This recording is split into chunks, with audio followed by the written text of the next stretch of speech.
Four people have been charged in Australia and Canada, accused of trying to extort millions of dollars from a high-profile Iraqi politician. When their demands were ignored over the years, his family became the target of a series of attacks at their home in Western Sydney. Crime reporter Mark Reddie spoke exclusively to the daughter of Al-Asadi from a secret location. A member of parliament in Iraq with a family in Western Sydney, but for 2 years their Chester Hill home has come under repeated attack.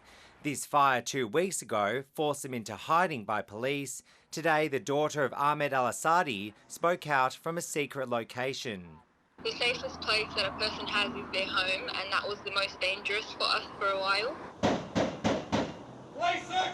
Today it became safer, with police arresting 2 men, much to the relief of her mother. You could literally see the colour come back to her face. That's how relieved she was.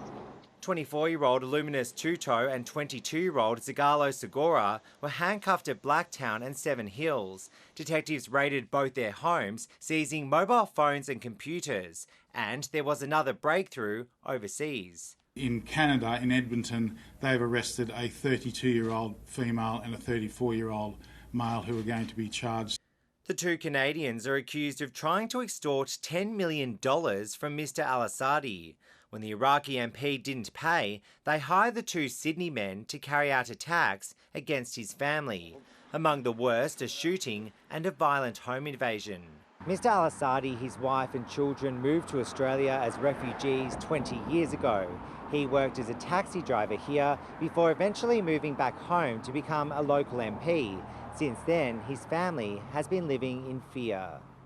Having survived the Iraq War and the Saddam Hussein regime, the attacks in Australia first came as a surprise. Do you have any idea why someone would want to hurt your family? No idea. Mr Al-Asadi was one of the faces of Iraq's government in its fight against Islamic State, and more recently has called for all foreign troops to leave the country. We're very happy to finally be able to go home without having to worry about a potential attack or leaving the house and being paranoid. Relief for a family who've escaped war and survived attacks linked to a global extortion ring. Mark Reddie, ABC News, Sydney.